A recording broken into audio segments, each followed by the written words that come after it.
Hi everybody, today we'll be discussing about biophysical profile. Any patient who comes for growth scan, biophysical profile will be calculated. Biophysical profile is a non-invasive test.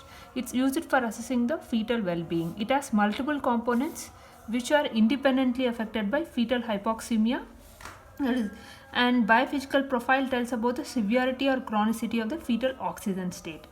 It has 5 components, of which 4 are acute components, 1 is a chronic component. 4 acute components are non-stress test, fetal breathing, fetal movements and fetal tone. 1 chronic component is the amniotic fluid volume.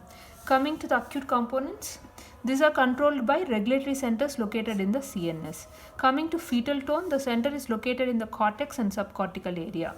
Gestational age at which it is appears is observed is at 8 weeks. It is the earliest physical activity to appear. Fetal movement, the center is cortical nuclei, and it appears or observed around 9 weeks gestation. Fetal breathing movements, the center is within the ventral surface of the fourth ventricle. It is observed around 21 weeks. Fetal heart rate reactivity, the center is located within the posterior hypothalamus and medulla. It's observed around late second and early third trimester. Coming to the method, it's done by ultrasound, which is a real-time method. Here we observe the fetus for a maximum period of 30 minutes. This is very important. You should observe for a maximum period of 30 minutes. Here we give 2 points and 0 points. If it's present, it gives 2 points. If it is absent or doesn't meet the criteria of 2 points, we give 0 points. Coming to fetal movements, there should be 3 or more gross body movements. Then we give a score of 2. And if there are 2 or less than 2 gross body movements or absent body movements, will give score of 0. Coming to fetal tone, at least 1 episode of extension with return of flexion in a limb or opening or closing of the hand. If this is present, we give a score of 2. And if the limb is in semi or full extension and there is no return of flexion, then we give score 0. Fetal breathing movements, at least 30 seconds of sustained fetal breathing movements in 30 minutes. If it is less than 30 seconds of fetal breathing movements in 30 minutes, then we'll give a score of 0. Then amniotic fluid index. Amniotic fluid, here we see whether amniotic fluid volume or deep vertical pocket. Amniotic fluid index, where 4 quadrants are taken and each quadrant will be measured. Each quadrant of the amniotic fluid will be measured and its score is given. Here, if the amniotic fluid index is more than 5 centimeters or deep but single largest vertical pocket is more than 2 centimeters, then we'll give a score of 2.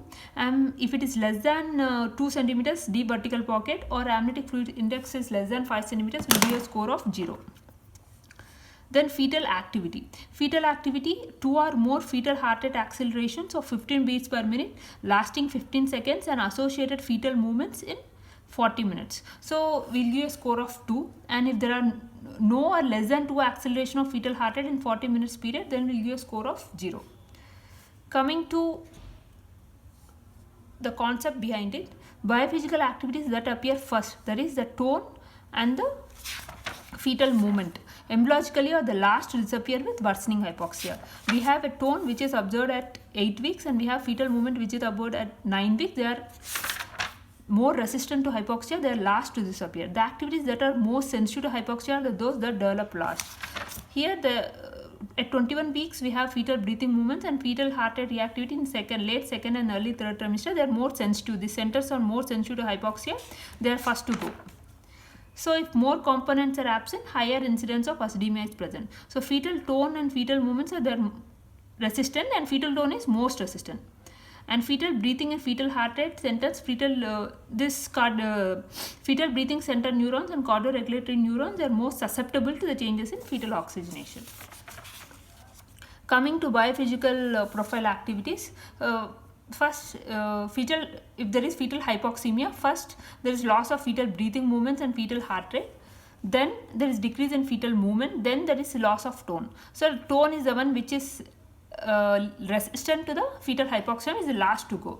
This tells about this chronological order tells about the presence of hypoxemia, duration and severity.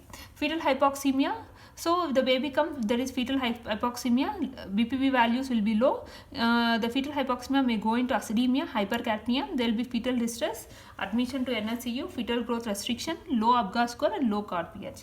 Coming to chronic component, we have amniotic fluid volume.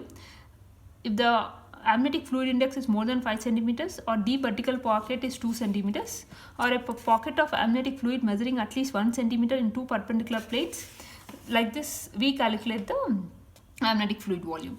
So here the mechanism is like, if there is a placental dysfunction, it takes 15 days for normal AFI to become abnormal.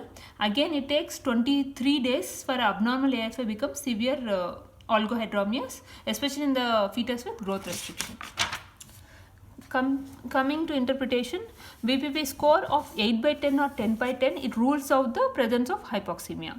Fetus with low oxygen, the fetus, it shows an adaptive responses in the form of decreased activities. If the fetus has low oxygen, it shows an adaptive responses in the form of decreased activities, increased oxygen extraction, increased fetal hemoglobin, increased oxygen carrying capacity, and redistribution of blood flow to the organs which need more blood, for example to the brain, heart and adrenals.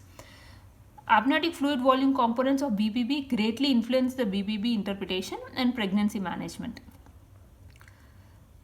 Coming to the BPP score, AFI and risk of developing fetal asphyxia within 1 week or no intervention. So the BPP score is 8 by 10 or 10 by 10 and it includes 2 points of AFI, that is amniotic fluid volume is good. Then the risk of developing fetal asphyxia within 1 week of no intervention is low, that is 1:1000. If the BPP score is 6 by 10 and 8 by 10, and if the amniotic fluid index is less than 5 centimeters, and so the risk of developing fetal asphyxia is more, that is 20:1000 and 30:1000 to more than 50:1000. If the BPP score is 6 by 10 and there is a good amniotic fluid volume, then it is an equivocal. So it depends upon the gestational age. So test repeated within 24 hours in the setting of prematurity. If the score is 0 by 10 to 4 by 10, more ominous and is more like 115:1000 to 550:1000 risk of developing the fetal asphyxia.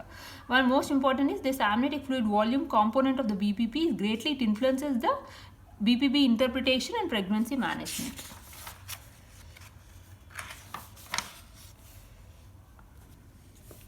So management, however, must be individualized. Patient with low BPP score, immediate investigation should be done. One of the causes for low BP score is hypoxia. Other causes are prolonged fetal sleep cycle, maternal sedative medication, fetal anomalies and maternal disease. BPP score does not dictate or predict the delivery mode. Coming to modified biophysical profile, it includes non-stress test and amniotic fluid index. Non-stress test, normally at 5 minutes, if no accelerations are noted, and at 10 minutes if no accelerations are noted, second stimulus is given. Once 2 accelerations are noted, NST should be discontinued. It's an indicator of short-term fetal oxygenation status. Coming to amniotic fluid index, it serves as an indicator of long-term fetal renal perfusion and uteroplacental function. It tells about the fetal renal function, renal perfusion and uteroplacental function. So if either of these parameters are not met, further investigations include full BPP is indicated. And NST should always be performed if any of the ultrasound component is abnormal. Very good. And this modified BPP is associated with high rate of false positive results, like 60% false positive results. So this leads to iatrogenic prematurity in 1.5% of women tested before term. For example, BPP is done on ultrasound. If any component is abnormal, NST should be done. Predictive value of 4 components of BPP found to be equivalent to full BPP. So even if you do 4 components of biophysical profile and ultrasound, if the score is good, it's equivalent to full BPP, that is 4 components done on ultrasound plus NST. Modified BPP, less expertise, less time consuming, despite limited data, it's widely utilized. Thank you.